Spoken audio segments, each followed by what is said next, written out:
humbling feeling that I can't do anything but just like a thank you. You know what I mean? And it kind of encourages me to keep going forward because now I'm like, what happens when you become number one? I never planned beyond this, right? Like the goal is always, all right, you get to a point. It's like when you want to be like whoever's watching this, we all plan or we hope to become, say, a millionaire or really successful. What happens when you now become a millionaire? And you're successful. Here's the thing: most people lose the money, right? Or, for example, okay, you become number one, but I want this. I was number two last year. I'm number one this year. I want the story to be continued where, no, I didn't just hit that plateau once. Here a couple times. I'm not saying I'm gonna stay number one, but I want it to be where it's like you're not the guy who's like a one-hit wonder in hip hop. Gotta feel that. Like, yo, at one point everybody was on your D, like everybody's rocking with you. Pause, but it's like just pause, when you fall off, or when you're not nowhere near the heights that you always wanted to reach, you gotta feel shame. I talk to some of these rappers these days, and they all have that moment, and it's like a depressing conversation. And for me, I would like, what I've always prayed for is a career of continued excellence and consistency. So, I felt like after I soaked in the, okay, all right, your peers are acknowledging you, I'm like, gotta go harder. Well, how do you keep away Kai Cenat? Because I mean, he's pretty much he's incumbent. He's getting a certain angle that that you kind of started, but he sort of took it further, expanded on. Yeah, I would say he got the video games to go with it, and you know what I'm saying. It kind of crosses over, and I said, when me and Elliot talked, I said, well deserved for Kai. Yeah, I would say I started like the hip hop streaming angle. His angle is so bigger. Like, I was watching him this morning. He's doing a stream with another guy who's they both have. This is at 6 a.m. No, actually, I'm up at 6 a.m. But I always say only losers wake up at 11 a.m. Okay, 11. If you wake up in the afternoon, you're a loser. Okay, yeah. Unless you have a night job. But most people, entrepreneurs, you're gonna get up as soon as you can. You want to get an early jump on the competition. You want to plan out your day, send those emails. You want to. That's me pretty much every day. Yeah. So I'm up early every day. I'm like, all right, I gotta wait for the regular losers to get up about like 11. The guys who were drinking last night, they were hanging with the girls, but they all claim they're hustling. But okay, cool. They're gonna get up in a few hours. So I'm sending emails, and I'm usually put something on, maybe a live TV interview or something like that. Anything, something entertaining.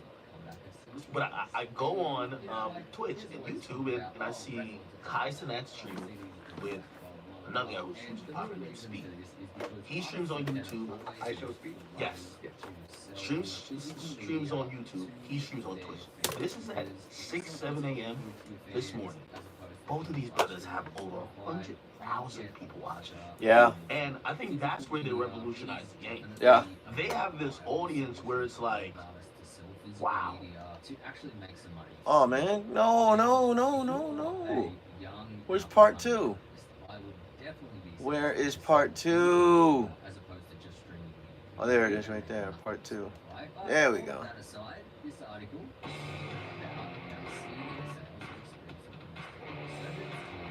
What's going on, yo? What's going on? I'm sitting here cleaning up and watching some Vlad TV interviews. But he's right, though. I feel like what they've done. There's something he said about waking up early in the morning. And he's right. Outside of having a night job, if you're waking up at 11 a.m., you're a loser, man. And like the most successful people get up as early as possible. And that's true. That's true. I get up at like 4:30 every morning. He's right. You know.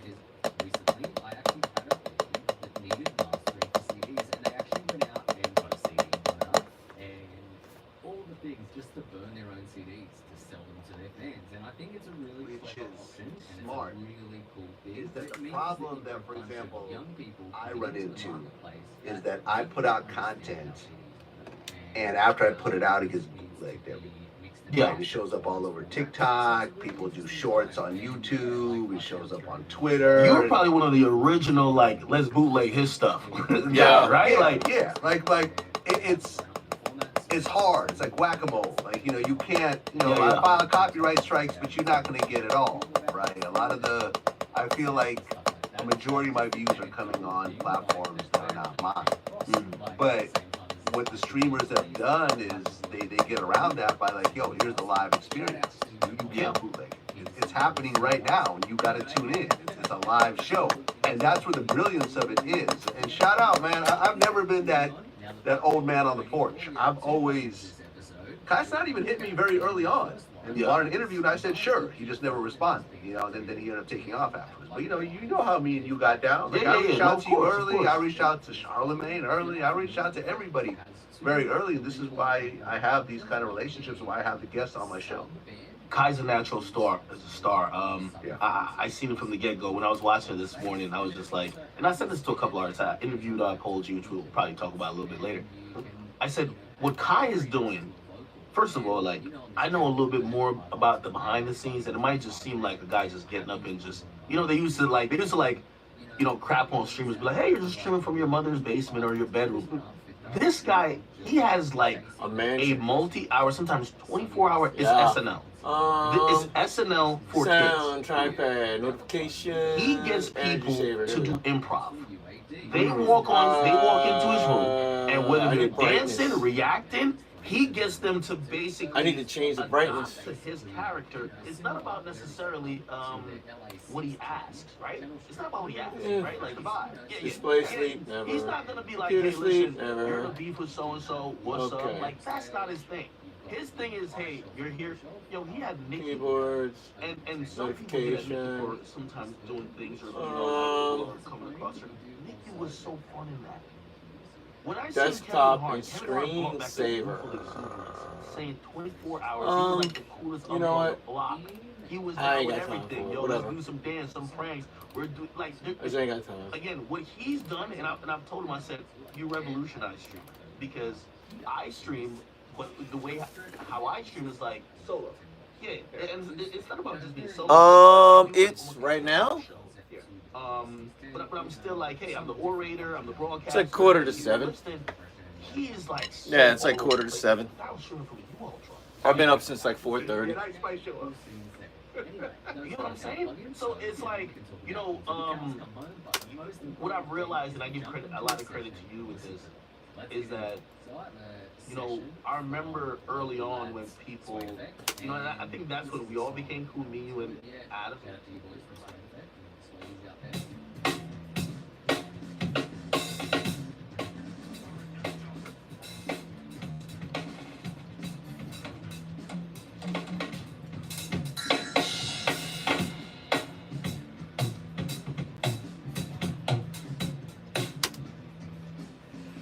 Yo, Chase, why do you get up so early? How long have you been in that habit? You lads must be lost. I started getting up that early. His, but you forgot. I've always gotten up early. I've never been much of a sleeper. I tell people I keep farmer hours. I wake up early and I go to bed late. And it's just that I've always been like that. I've always needed maybe 3.5 to 4 hours of sleep. I remember surviving on an hour and a half worth of sleep, but that was when I was really, really like, I was probably in my early 20s,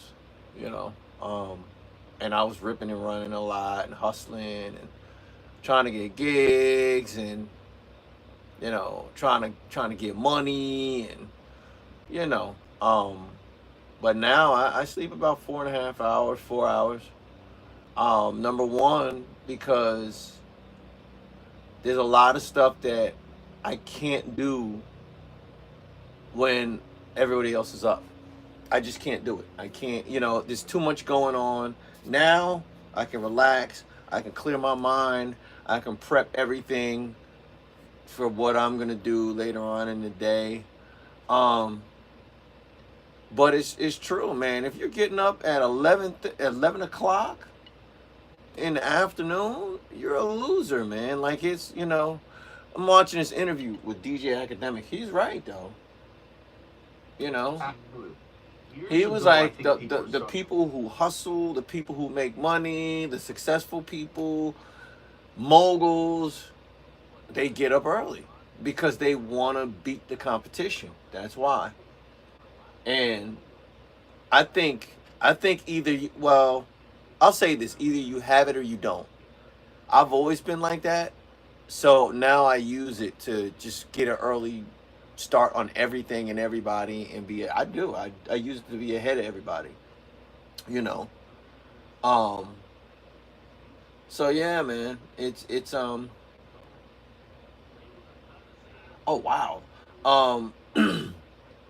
But yeah, so I'd rather get up early, man, and get everything I need to get done, you know. Plus I got 4 kids, man. Um, you know, I got 4 kids in here, and they have full access to everything. I don't hold them back from anything. Hold on. I don't hold them back from anything. They have full access to anything, you know.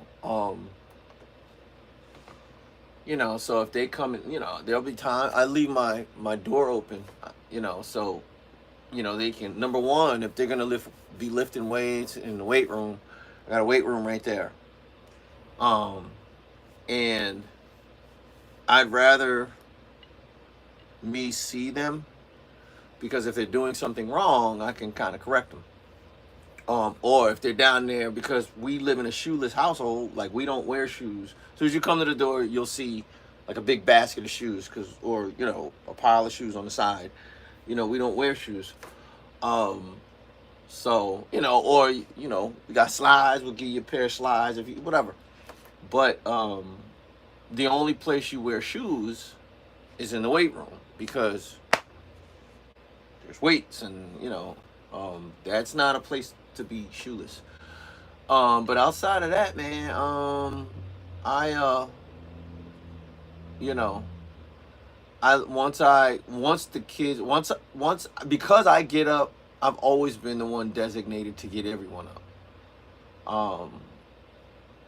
To get my kids up, to get everyone up, well, it was like that until my oldest daughter went to college. Because I never had to get her up. She's like her dad. Yeah, she's up, she's on it, she's hit the ground running.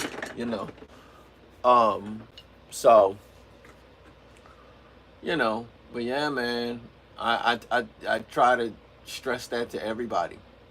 And I'll say this. This is the reason why I try to stress getting up early to everybody.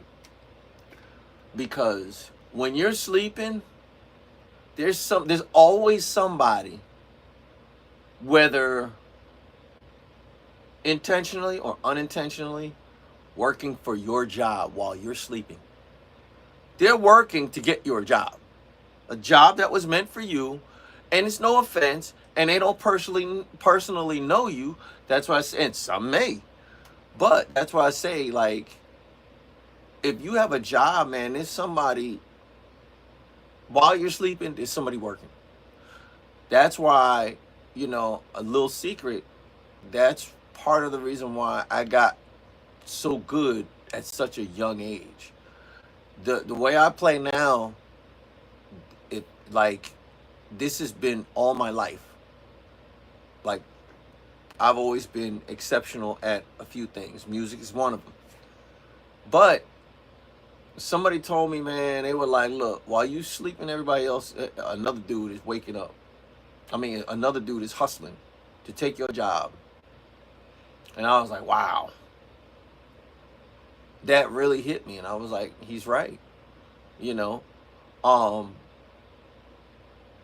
you can't, you know, and I'm not a firm believer in you chase as much money as you can and blah blah blah and chasing success, and success is cool, you know, but success is subjective, number one. Number two, you in life a lot of times you have to adjust. Some of us are fortunate enough to see what success is for them, and they go after it and they get it.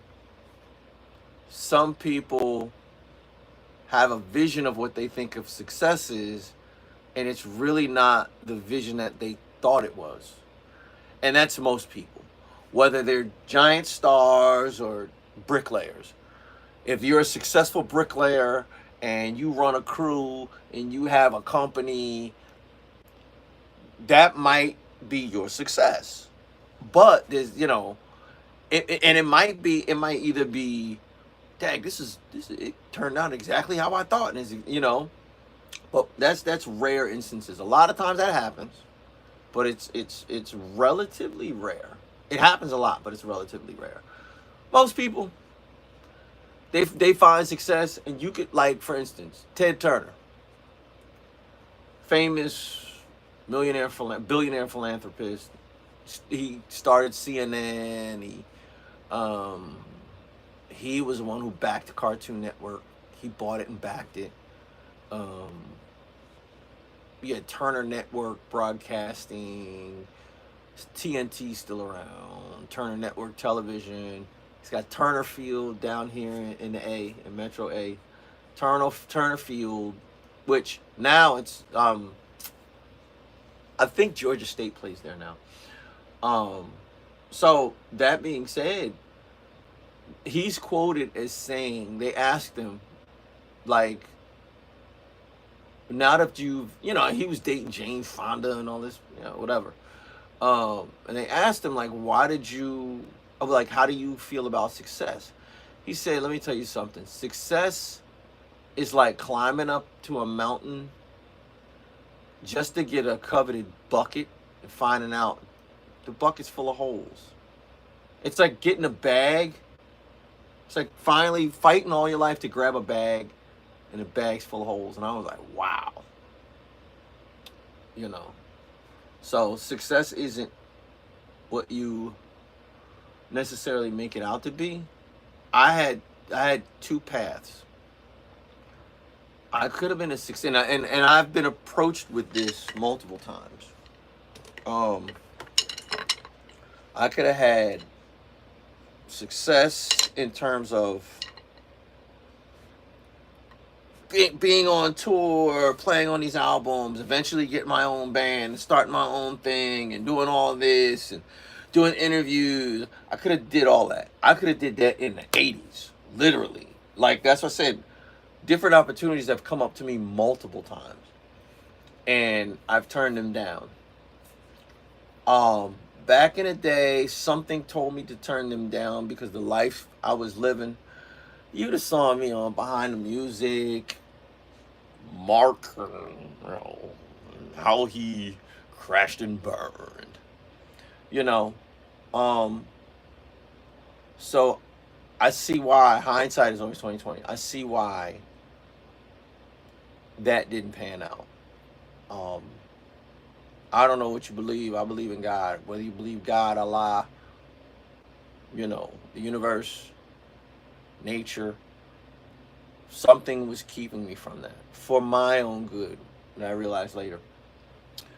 Then, when I got married, opportunities started coming again, and that wasn't the only time back in the day. That was just the first time.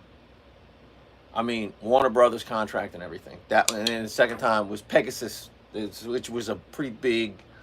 It was like Pegasus was kind of like akin to Sub Pop. That was the first label Nirvana were on. You know, so it was like an earlier version of a kind of Sub Pop indie label. You know, that was the second time. I remember those two times specifically. And because I think it's the first time and the second time. The first time, I just was like, something said don't do it. Something was telling me don't do it.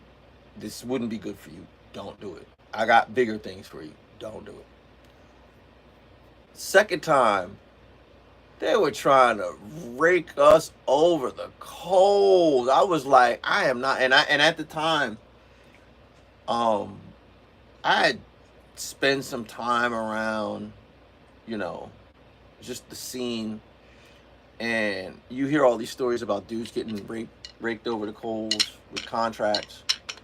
So I had, read a couple books um on it, on just contracts and what have you, and how the industry works. So by this time, Pegasus came with an offer. Um, it was kind of like a production deal. It was a production deal. Um, which means they can take all your stuff and shelf you, or they're bringing songs in, and you're like Puffy, you know, he's got like, he calls himself a producer, but he's got like a team of like, it's the hitmen. They're the producers. Um,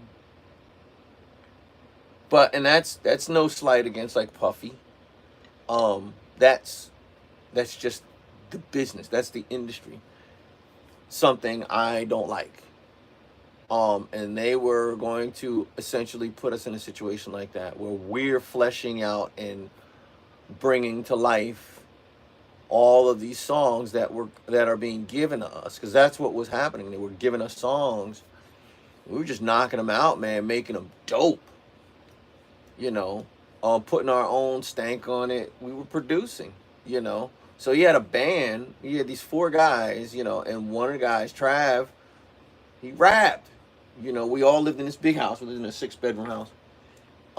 We were all um hired guns who decided to get our own band together. Um, so yeah, that was the second time. I flat out said bleep to the no. Um, then multiple times it would come up. Like, I had people, I don't want to name names, but I'll put it this way. He was signed to Young Money when Wayne first started Young Money. That's a lot of people. And I live in Atlanta. So you might be able to figure that out. Probably not. Had a chance with a certain artist. Rehearsing, it just wasn't good. Had another chance to work with an artist. That was, this might be a little more specific, that was signed to Bad Boy South. I'm gonna just leave it to that. And I just, I had a choice. Either keep your wife and because at the time I had a little girl and my wife was pregnant with our oldest boy. And I knew that just based on the rehearsals and everything, no, man. If you're married, if you're married and you like being married and you like being a father and a husband and you not only love your wife, but like she's your best friend and you like her and you love her, you're in love with her, and you like her. I can't, you know what I mean? I kind of got blessed with her, and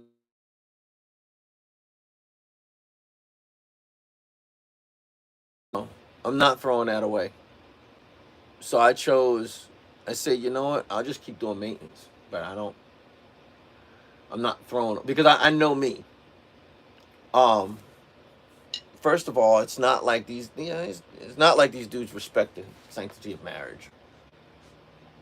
They just don't. Matter of fact, most of the industry doesn't respect the sanctity of marriage.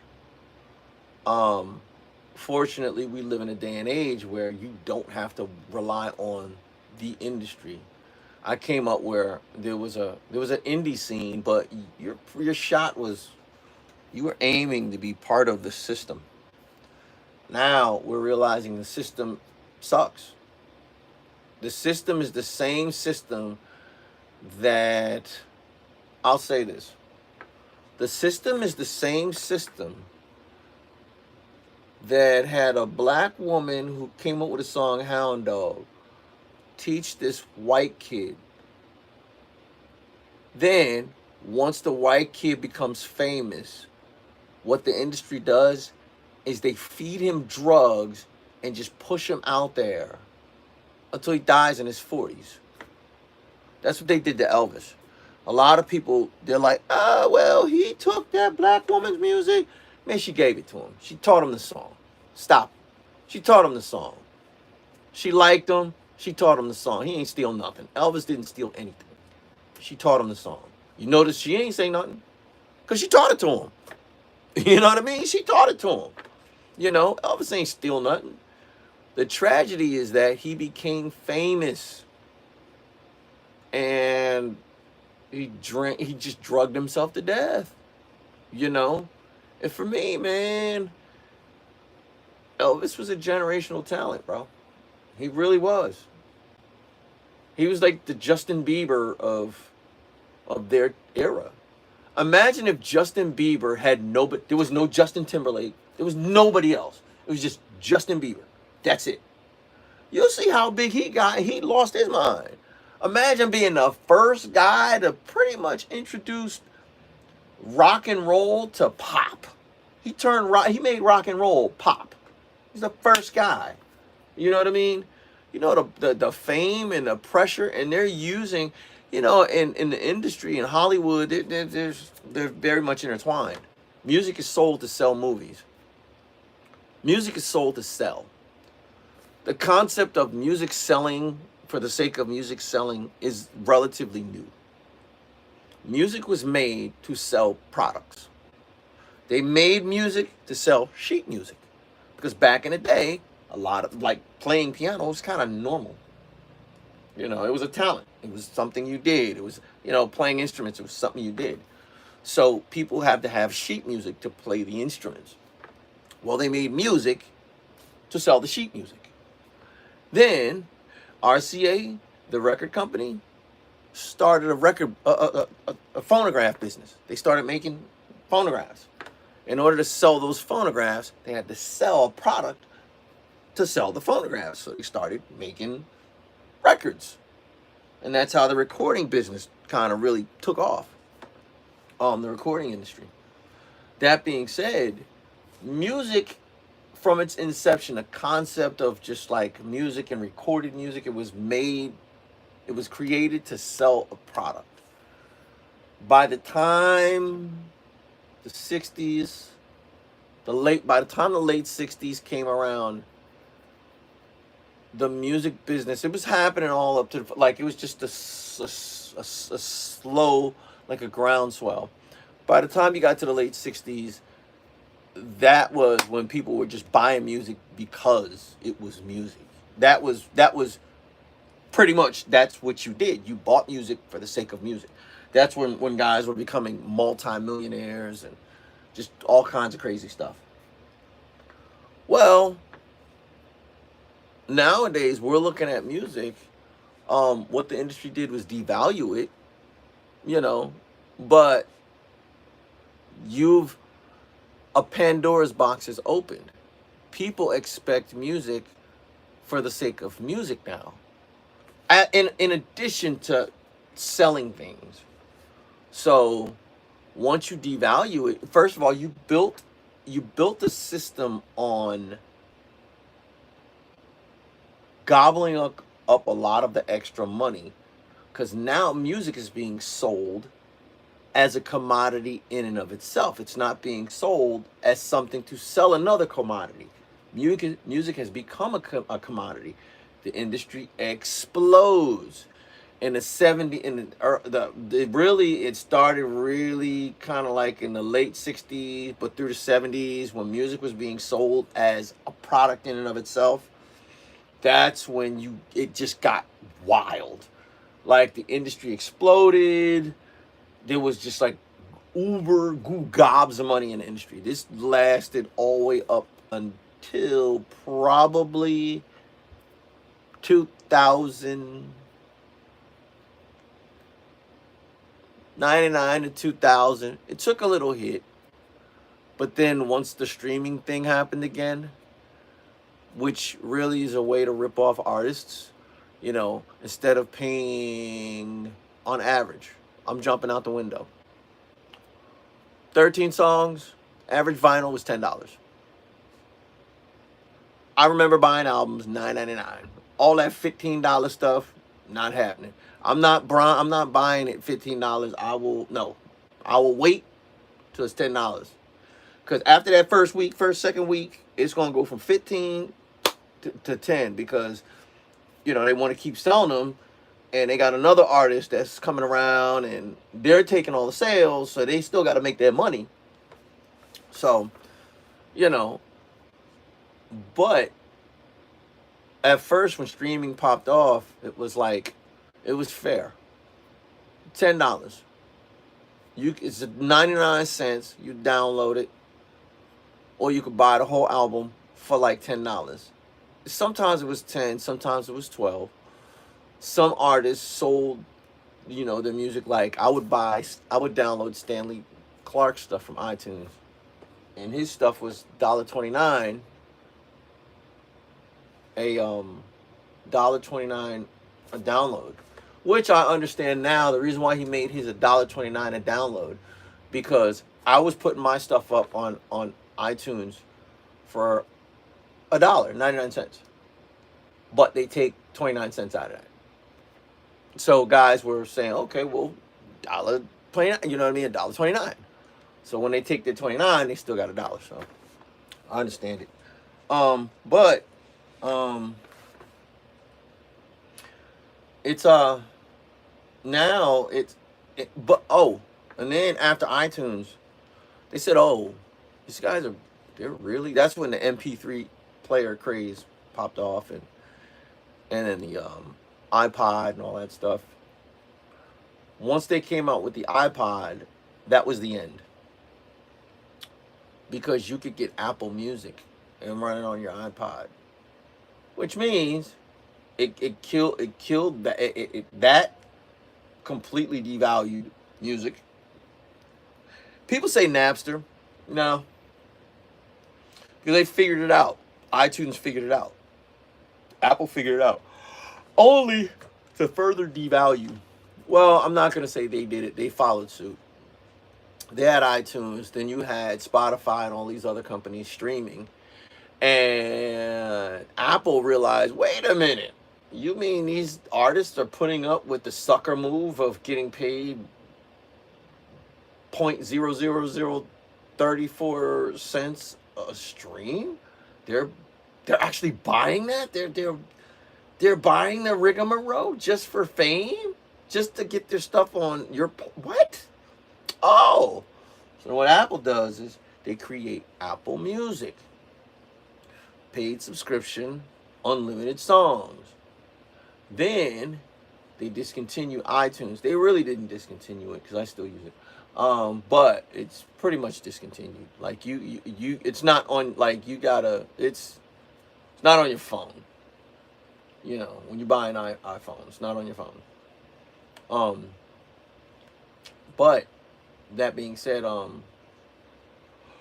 when they did that,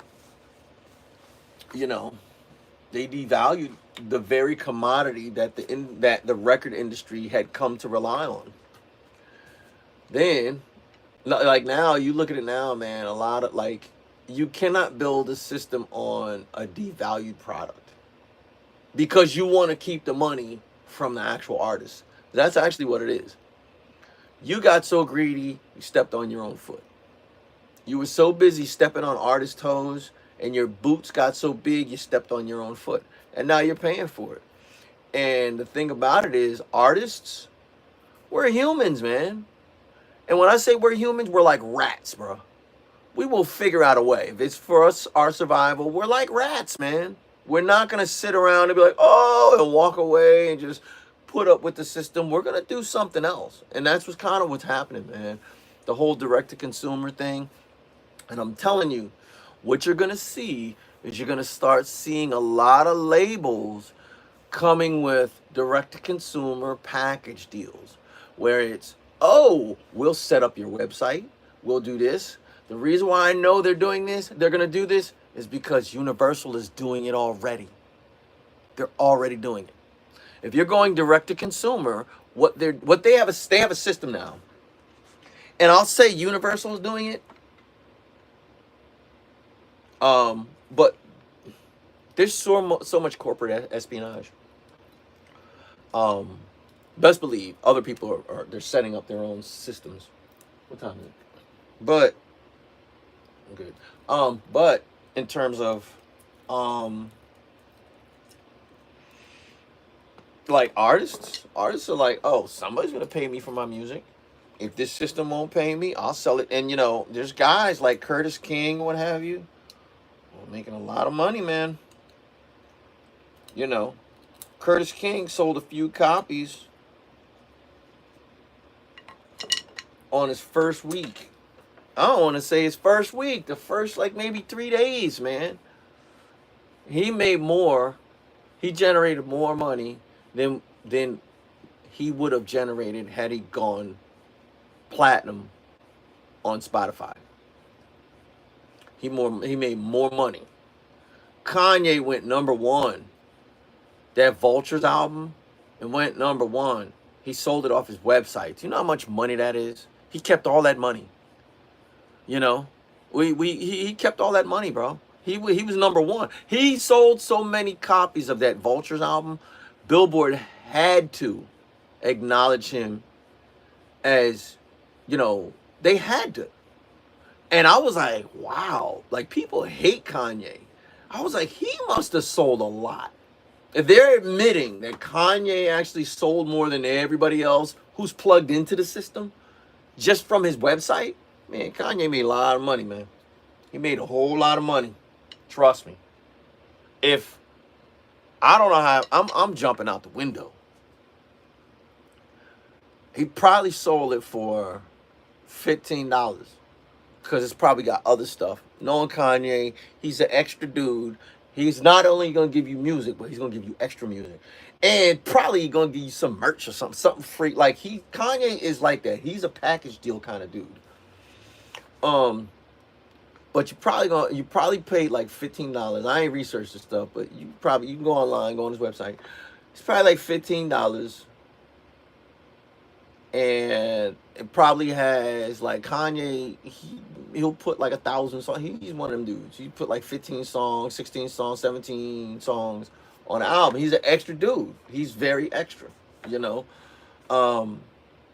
So, and he's really, the thing about Kanye, people are like, Kanye's still around and he's still relevant. He's an artist that's doing music for the sake of art.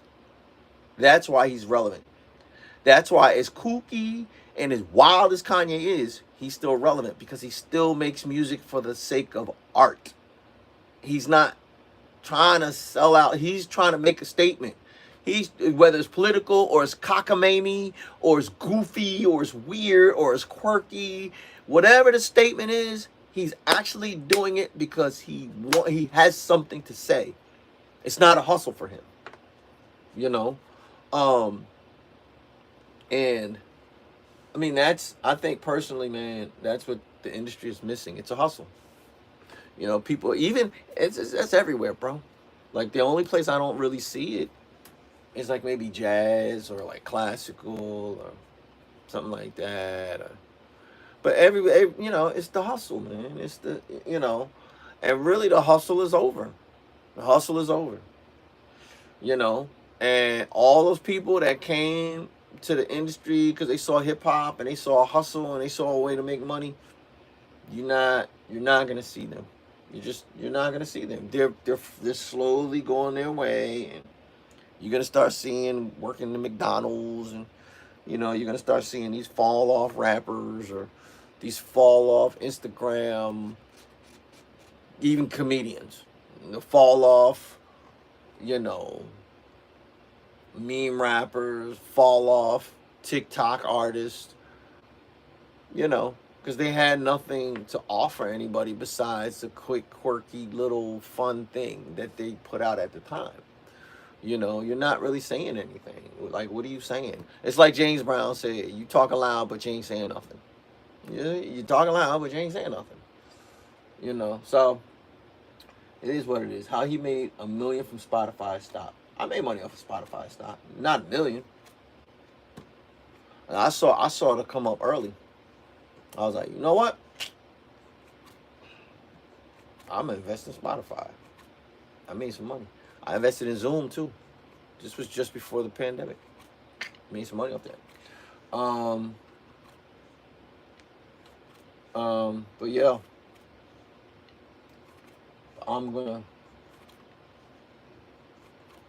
I recorded some drums yesterday. I got this interesting drum. It's all a bit different now. We don't sit down and watch a weekly TV show. No, it's got nothing to do with that. It's got nothing to do with sitting down and watching TV. It's got everything to do with consumer habits. In terms of how we consume music. No one ever. I don't come from a generation where I'm sitting in front of the radio listening to music. How old do you think I am, bro? I mean, I'm sorry, but how do you think what? I'm sorry, man. I had to go out there. Like, how do you? I'd have to be 137 years old. Like, who sits around? No, bro. Like, like, even as old as I am, we banging music out of. We invented the whole concept of banging music out of your loud car. Come on, bro. Stop, bro. Stop it, man. I don't know how old you are, but stop it, man. Come on, bro. The stuff kids are doing nowadays, we were doing the same thing. The difference between them and now, then and now, is they just got more toys, bro. They got new toys. They do the same thing. We consume music a certain way. You go to parties. You're listening, like, for us, we walk around with a Walkman on. Now you got earbuds. Ain't nothing different. Before Walkmans, you had them big headphones. Before the headphones, you had the boom boxes. Before the boom boxes, you're sitting in your car and you had the 8-track in your car. Before that, like, come on, bro. It's like the same thing, bro. But it's just the reason why people don't take music serious is because, one, it's being devalued. Two, it's been reduced down to a hustle. Why do you think Kendrick Lamar won the rap battle? Because he's a rapper who actually makes music for the sake of the art. Whereas Drake writes music to shop at Target. He writes superficial, fake music. People gravitated to, and he sold way more than Kendrick. Way more. People still respect Kendrick because he represents the artist that is trying to stand for something. Not just turning up and partying, bro. Come on, man. Come on, bro. This the wrong, nah. Like, bro. It's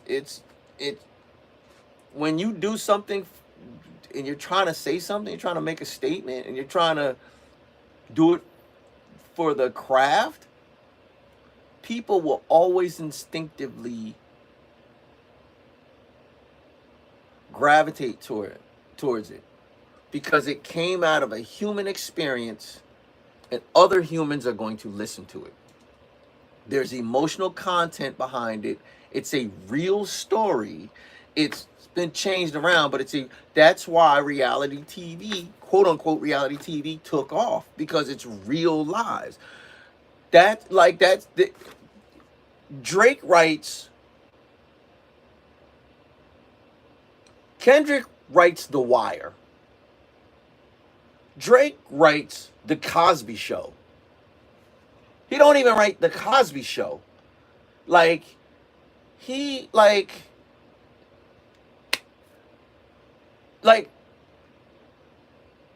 don't know, the Brady Bunch.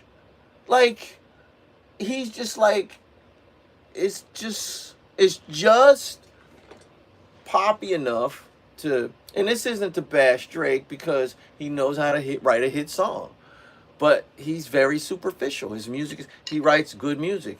He's a great lyricist.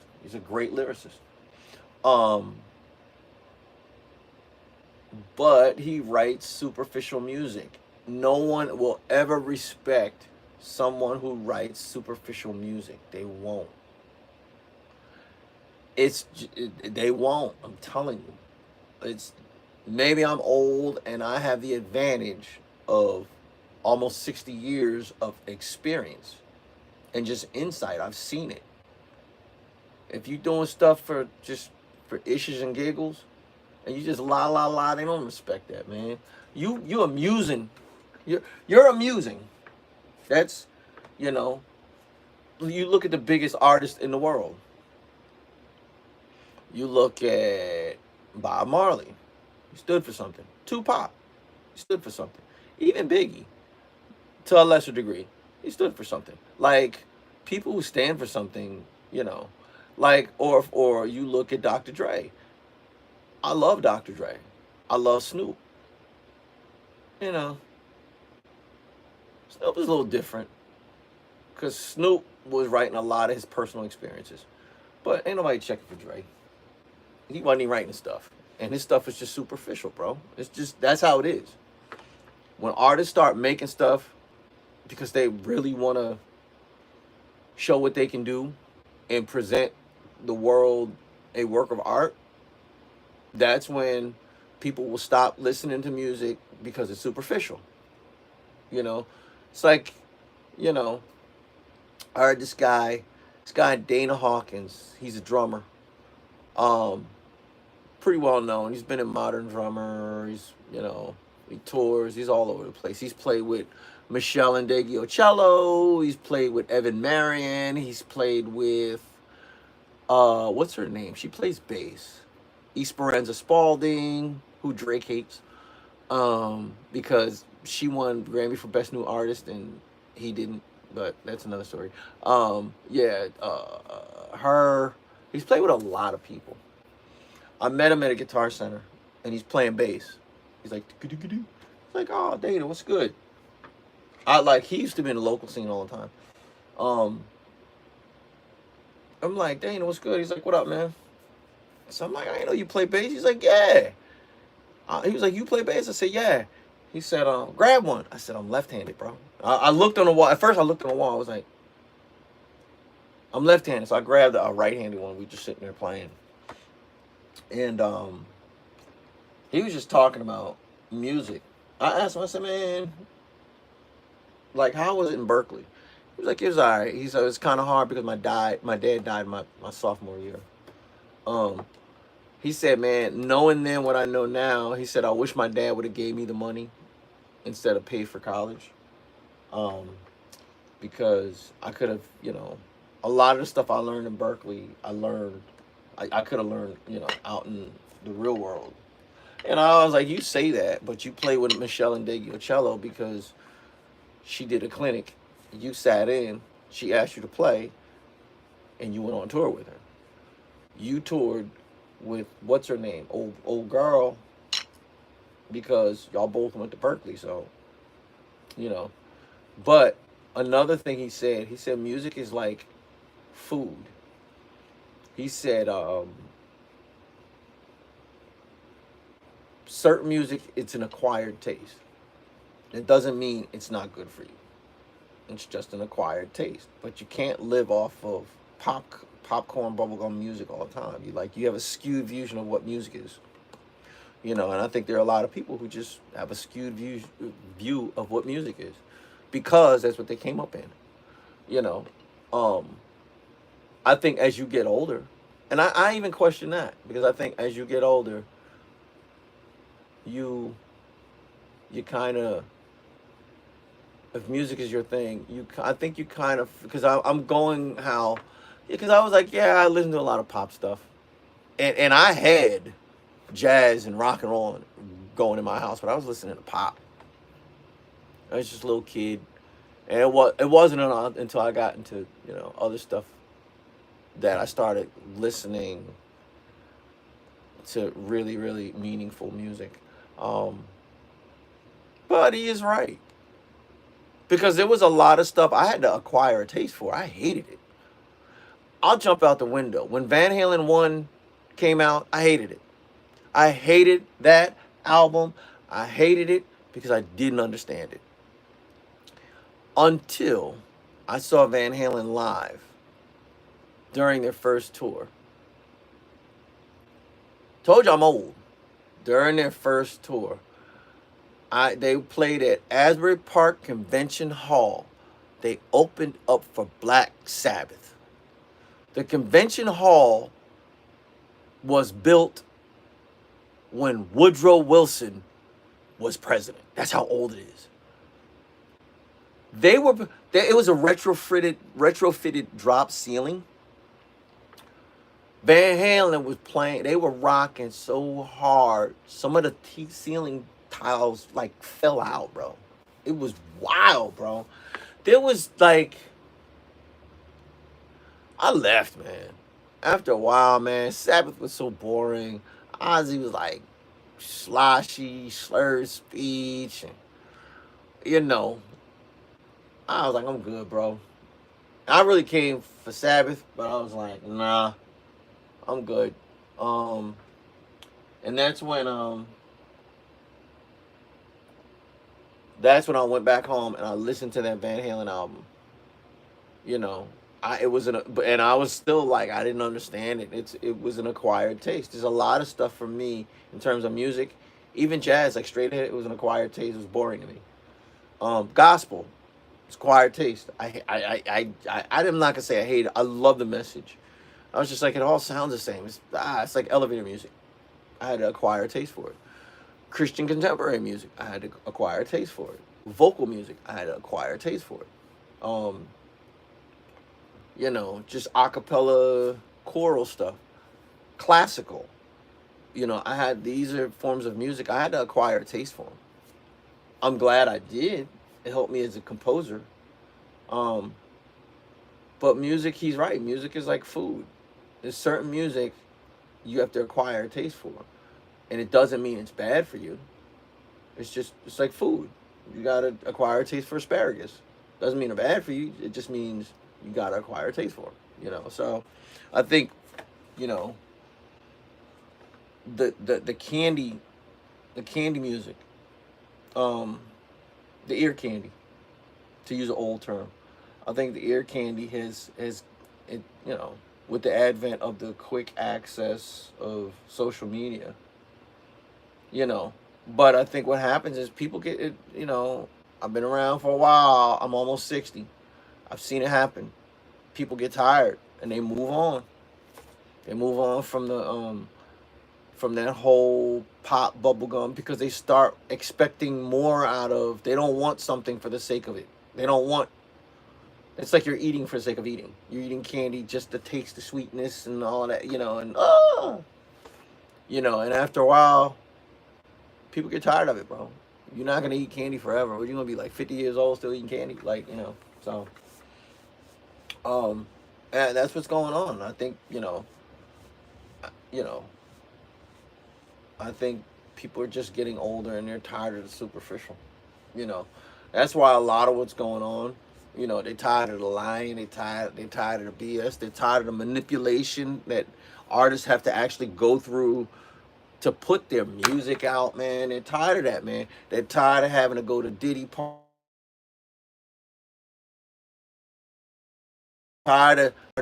They're tired of having to violate their morals. Because let me tell you something.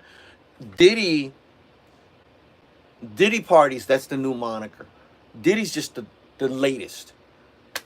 That's like par for the course. Like the casting couch, the music industry has a casting couch. It's the same thing. You know what I mean? So, you know, people are tired of it, man. You know, plus we in that whole Me Too movement. Eventually, you're gonna start seeing her too. Her too. Her. Her. She tried me. She put her hands on me. She did this. She did that. Man, let me tell you, it used to happen to me, bro. I used to have men hitting on me, women hitting on me. Come on, bro. Don't get me started, man. Don't get me started. Men and women. I've had men and women hit on me. You know, men and women. You know, a lot of women. You know, so it's people tired of it, man. They want to, and it's what's going on is we're living in a weird time. Like I heard somebody say this, it's the best time and the worst time to be an artist. It's the best time because there's a groundswell of disenchantment. We're abandoning the industry, and it's almost like a gold rush era of like we're going into a new gold rush. And if you're an artist, it's bad because if you're tied to the system, you're about to be screwed. The reason why you're about to be screwed, not because your career is going to be over, it's because you are so reliant on the system that when it comes to you doing it yourself, you ain't got the drive and the energy. You're lazy because everybody else is always done it for you, And I say that because that's a common thing. When artists go from major to indie, yeah, they ask you, "Oh, what's the hardest thing?" Having to do everything by myself. I got to do everything. I got to schedule the interviews. I got to do, yeah. So, you know, 7:32. Let me get my younger two kids up. Ah.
But yeah, I got them up. That's good.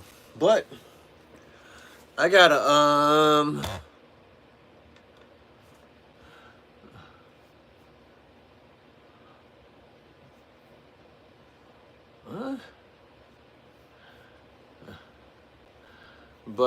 but yeah, so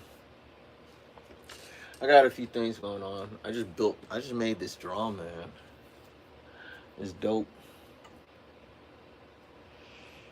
It's like a 13 by 14 snare. It's so big I had to mount it on floor toms. So floor tom legs, I mean. It's a 13, but it's like 14 inches deep, so it's dope though. I like it. Cause you can switch it from it actually being a tom to it's a snare. So it's dope. But I'm going to, what am I gonna do? Local girl shows me her hood in UK. You from Jamaica? America's most horrifying strip club? What? New York City starts paying migrants $4,000 each to leave. Really? I don't know about all that. New York is pretty bad. Come on, bro. This is a lot of clickbait. Oh.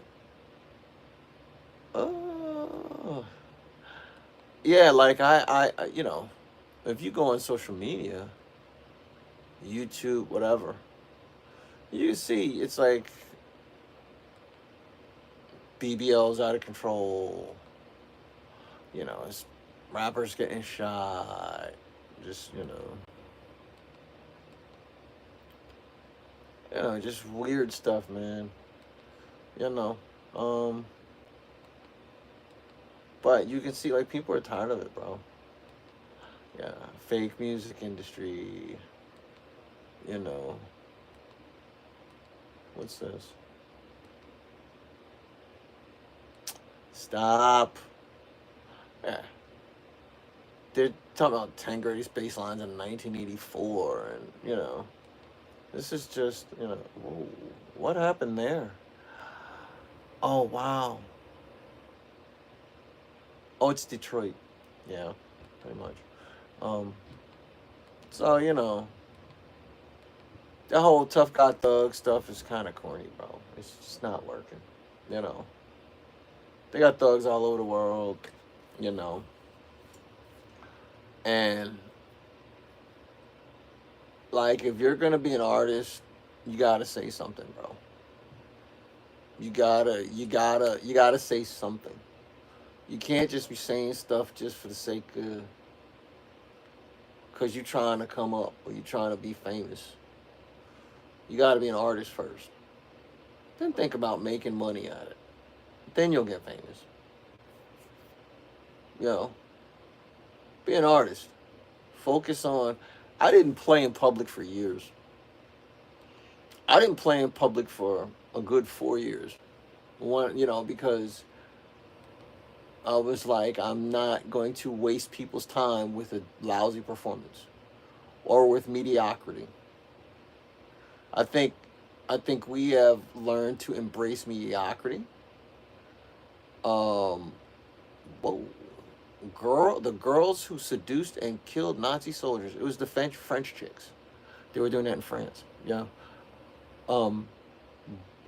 But I think we've learned to accept mediocrity. And I think when you strive for excellence, at first people look at you like you're crazy. Like, are you serious? Yeah, I'm serious. I take this serious. And then, it's when you see a lot of superficial goofiness, people start succeeding, like, oh wow, oh well, and then they're like, well, he dumbed his stuff down, I can just dumb my stuff down, and I don't believe in that, man. I don't believe you should dumb your stuff down. If the intelligence level of your audience is going up, then so should your speech and your content and your music. It should be more quality, and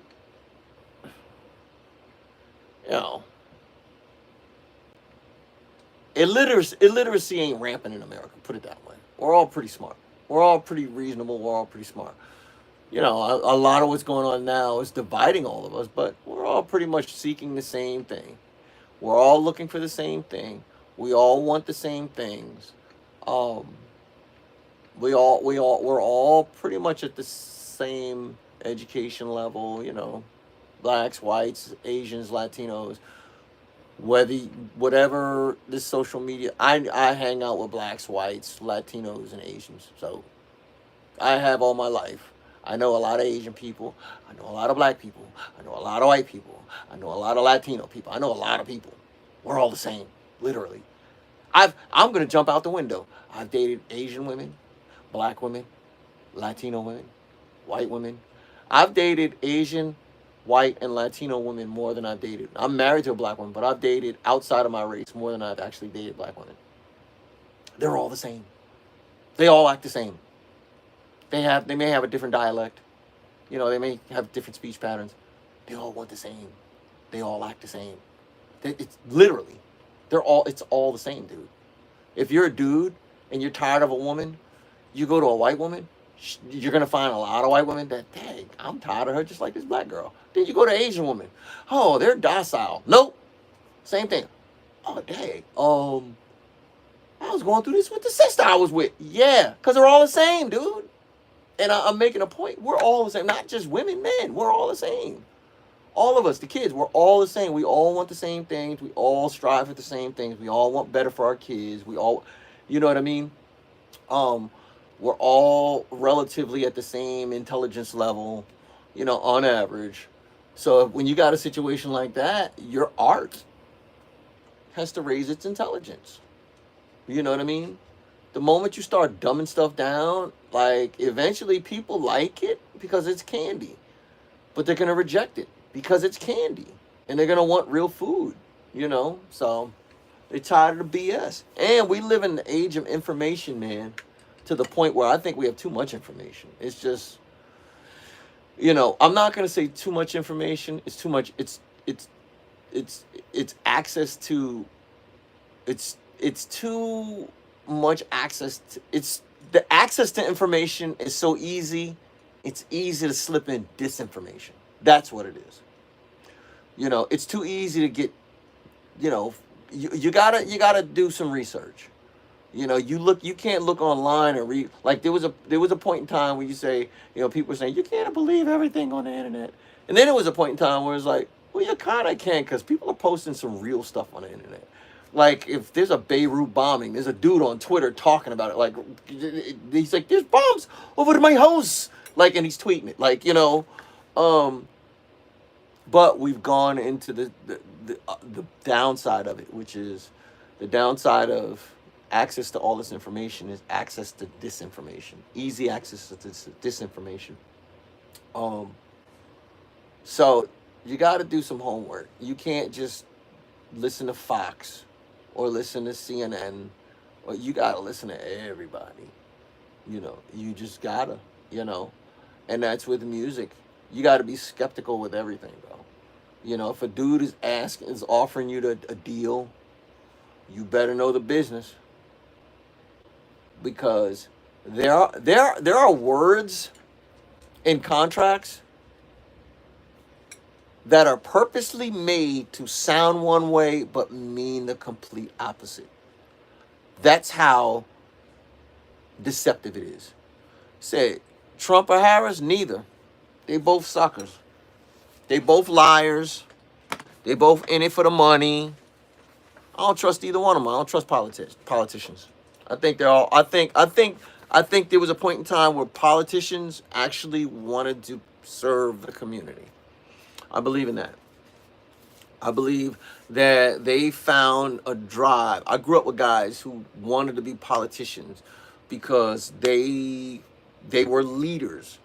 They felt the need to serve, and they felt the need to be part of something bigger than what they are. So they went into politics. You know, one of my friends became the mayor, and you know what I mean? Like, later on. And he was like, I was a freshman, he was like a senior. But he's my homeboy. And he, you know, he later became mayor. They, you know. So I understand that. But nowadays, it's a grift. It's a lucrative grift. You know, you say the right things, you do the right things to satisfy your constituency base, and ensure your reelection. And you go about your business. You know, while you're living in like your big house, because hey mama, because you're getting kickbacks from you know, different lobbyists. What's going on, huh? Knock on the door. Mom's still sleeping. But yes, you can. But yeah, so you know, I don't know, man. I don't trust. This year, I'm not voting. I don't trust either candidate. I'm not voting. My wife is voting. You know, she can vote. My wife and my oldest daughter is voting, but I don't. I don't believe in voting for the lesser of two evils. I don't believe in that. I don't believe in. I don't believe in being given the choice of strychnine, or I don't know. What's the name of that stuff? It smells like almonds. Cyanide. There's no, you know. I'm not gonna choose strychnine. It's like being given a bottle of strychnine. I know you're thirsty, but I got this liquid strychnine. Oh, that's poison. Well, this smells like almonds, but it's really liquid cyanide. Would you like that? Man, no, no. I'd rather just dry up like a prune and die of thirst. I'm not. No. Mm-mm. Mm-mm.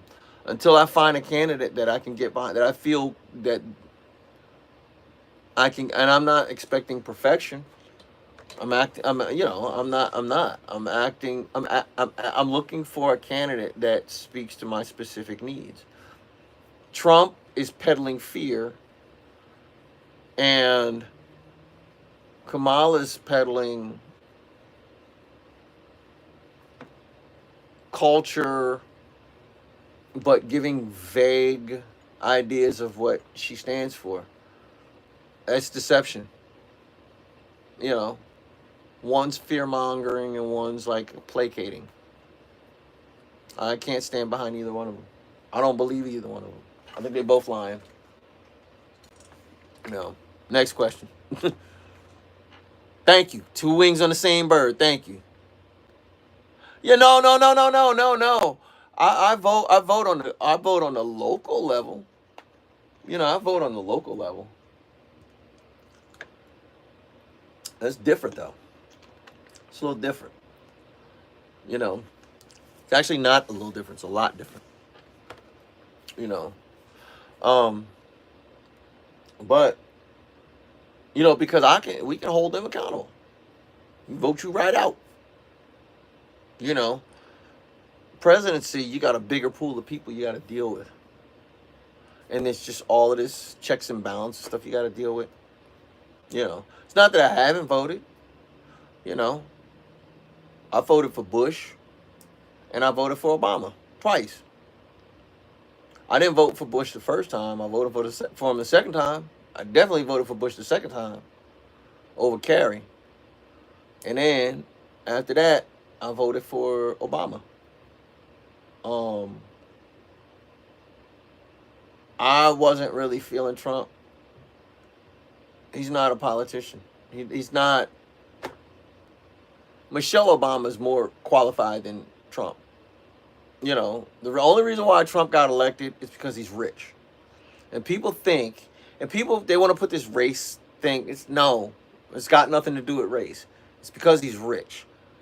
Because when a rich person walks in the room, people think he's the smartest person in the world. He's not smart. He's a raving idiot. He's just good at making money. That don't make you smart. That make you good at making money. I know a dude. I ain't gonna say no names. I know a dude, and he knows what I'm talking. If he's watching, he know we're cool like that. I've known him for like 30 years. And he'll tell you, like, man, I was an idiot in school. He was in remedial classes and everything. Now he got a bunch of businesses. When we were in 10th grade, he had his own landscaping business. Straight up. He was too young to own the equipment, so he had to put everything in his mama's name. The trucks and everything. He was in the 10th grade, hiring dudes old enough to be his daddy. And they used to tell him, he's like, man, you young enough to be my kid. He's like, yeah, but I'm your boss. You know? You know what I mean? So,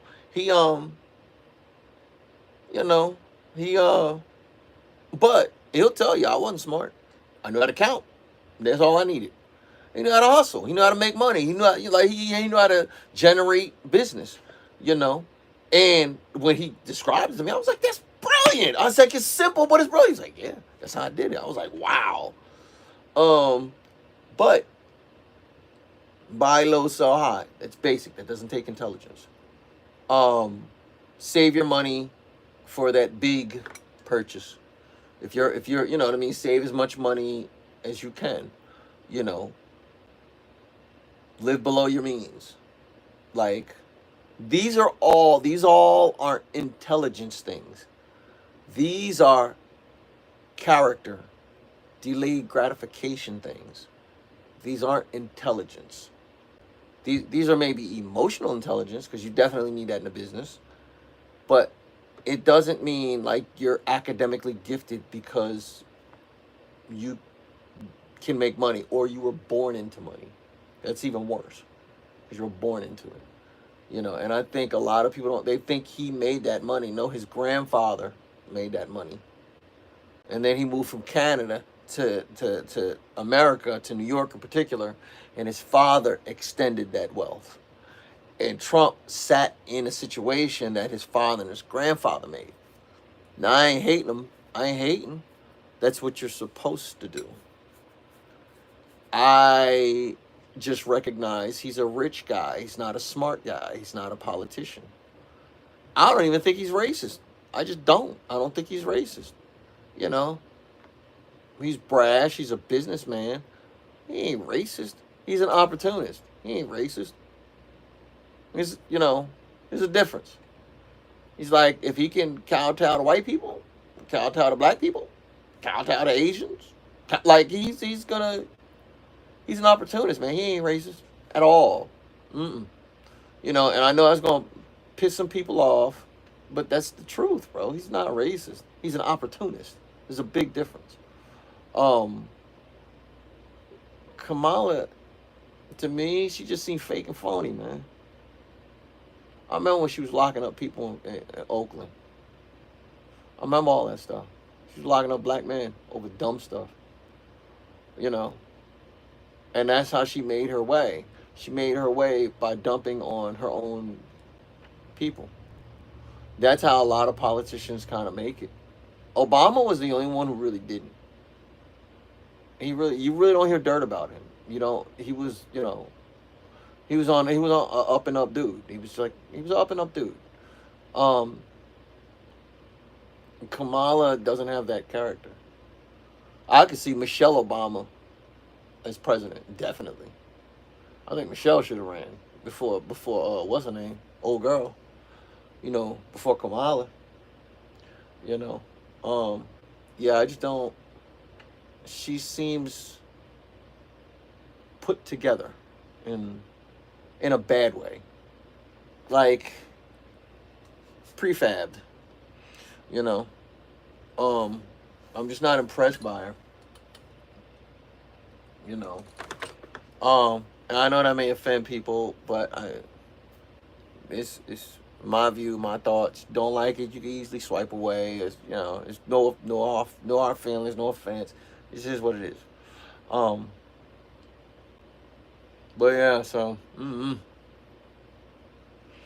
surprised people still watching. From behind the Teamsters. Yeah.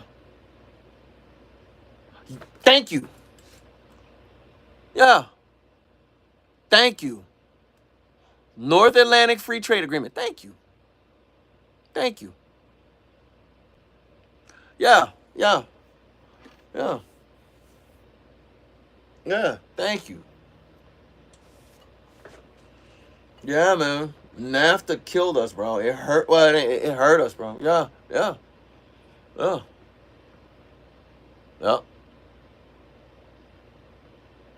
Yeah. And I remember that. When we moved to a service, I'm like, what is going on? I was like, what are we all going to be, like pencil pushers? Like, everything is leaving the United. I remember, I'm dating myself. But I remember, and when all that was happening, I was young. And I remember thinking, like, why are they doing this? Then I'm thinking in my mind, like, okay, what kind of jobs we're going to have? McDonald's, administrative. Then I was like, what if these people decide we're not going to make your products no more? Or what if I think about that. What if they got bombed? We're just sending everything everywhere else. Like, that I never understood that. I understand. Well, I do understand. It's corporate greed. I understand it. You know, it's just corporate greed. I got a what's the name of this brand? Sonar. I got a Sonar drum stand. This thing is it's they made this thing. I don't know, man. I like German drums, bro. I love Sonars, man. I love their cymbals too. Pistes. I don't think they're German. I think they're Swiss. But Meinls too. Um, Meinl cymbals. German cymbals, man. Germans make good stuff, bro. They do. They make good vehicles. They make good products. They make industry standard microphones and electronics. Their drums. Yeah, they make good stuff. You know, they make quality stuff, and I'm always a fan of quality. You know. Ugh. Sorry, y'all. Oh, what did it hit?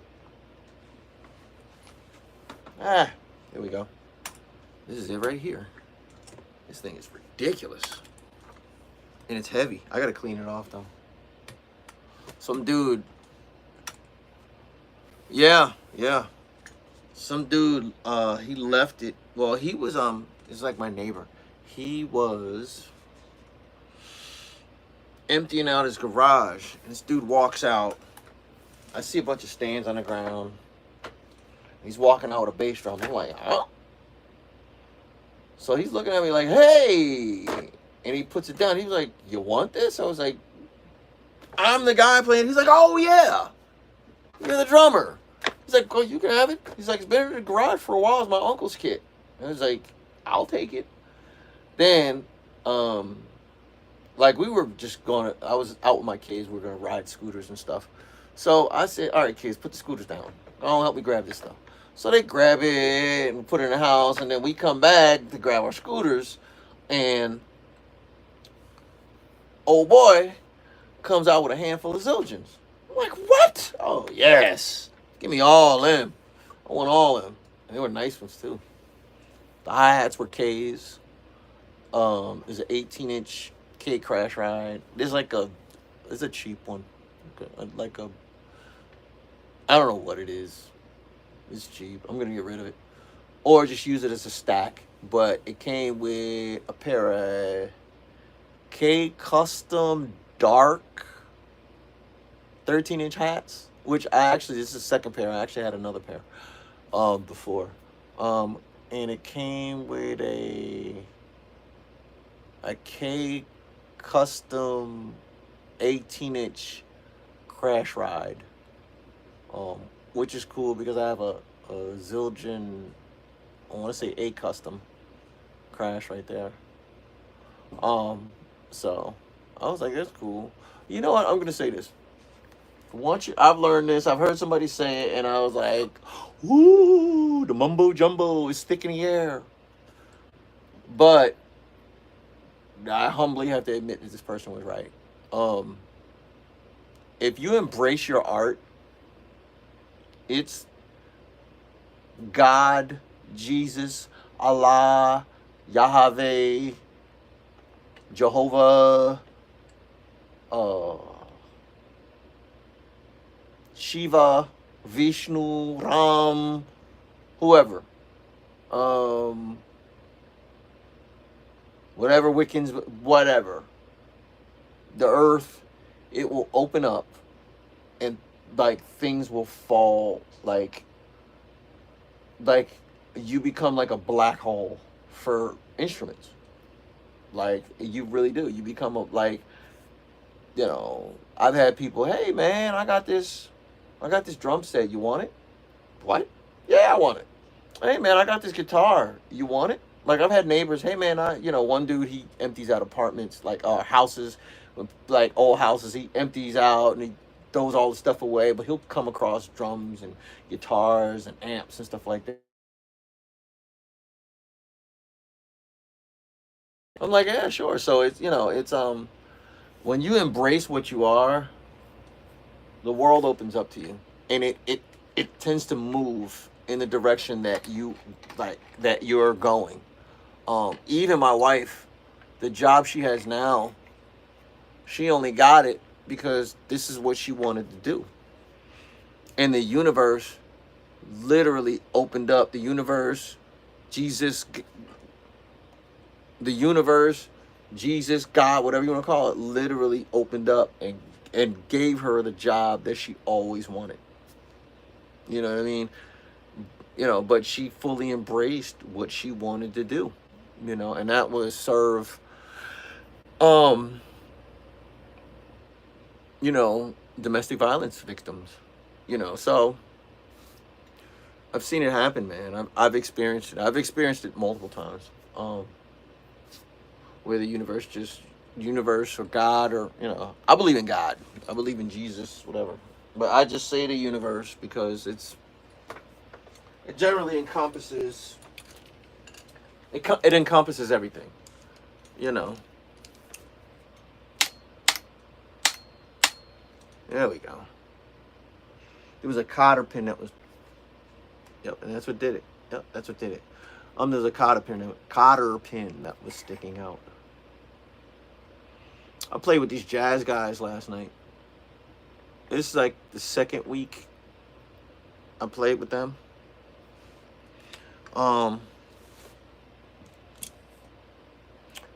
It was this time. I don't know. It was weird.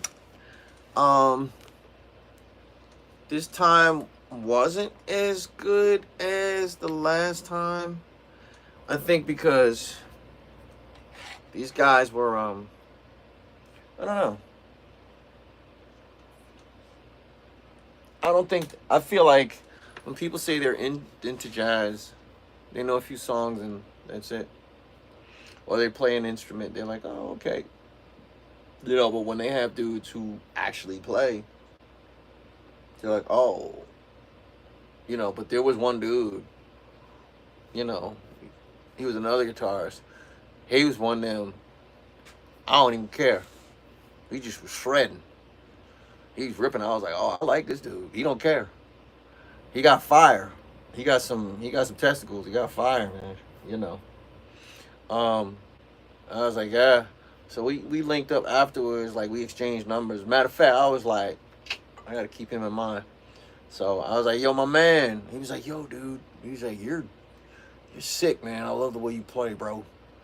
I was like, yo, man, you got fire, man. You got testicles, man. He started laughing. I said, as a matter of fact, man, where your phone at, man? Let me get your number. I said, no. I said, take my number. I said, as a matter of fact, what's your number? And I said, I'm gonna text you. So yeah, he's the type of dude where he got some fire, man. He trying to do something, And then the dude whose house it was, he's a good dude, man. He's doing the same thing I used to do. Except I used to get dudes from Atlanta Institute of Music. I live like maybe 7 minutes away. And I would meet him in Guitar Center and be like, yo, bro, I got a shed spot. They'd be like, where? I'd be like, it's right over there. It's right around the corner. They'd be like, what? And that's when I had like the 2 drum sets set up. I had a big 7-piece over here, and I had a hybrid jazz kit over here. And we would just go back and forth. Man, I had a drum set over here. I had a big old bass Ampeg there. I had a little SWR 12 over there. I had guitars on the wall. I had guitars on this wall, basses on that wall. And then I had cymbals. I would hang my cymbals up on the wall. I had a giant console right here. 32-channel console. And all the monitors and everything was this way. Now everything's facing that way. I had the same Yamahas, I had all that. But they were all facing this way. And I had the Yamahas and some Mackie speakers. Now I just got Yamahas, I got an Aventone, I got the Mackie speakers over there. I got another Aventone for mono mixes. So I just got rid of the console. I added a Mac Mini with a giant monitor and a smaller monitor. And then I have an iMac here, and I have this MacBook, which is from the Stone Ages, but it has 1 terabyte SSD drive. Remember the old white MacBooks? This one right here. Oh, let me move the vocal mic.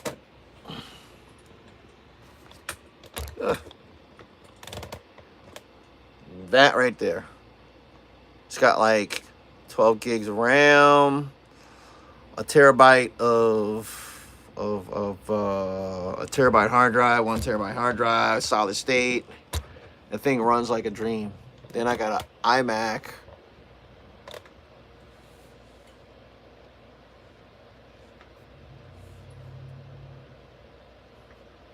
Right here. And I got, of course, the drum set. But I got, I don't know if you can see it right there, another Mac and another monitor right there. So, where's that red couch? Right over there was a drum set. Where that red couch is. And that kit was moved over more this way. You know. And but there was amps all over the place. You know. It was weird because it looked a lot more open. Now it looks like a lot more, you know. But, well, I see why. I see why. Oh, yeah. Well, I'm about to get out of here because I'm about to bounce because my phone is going dead and it's hot. You know, the phone's getting hot and I got work to do and my kids got work to do and I got to wake my wife up because she probably has work to do. So, bye-bye. Bing.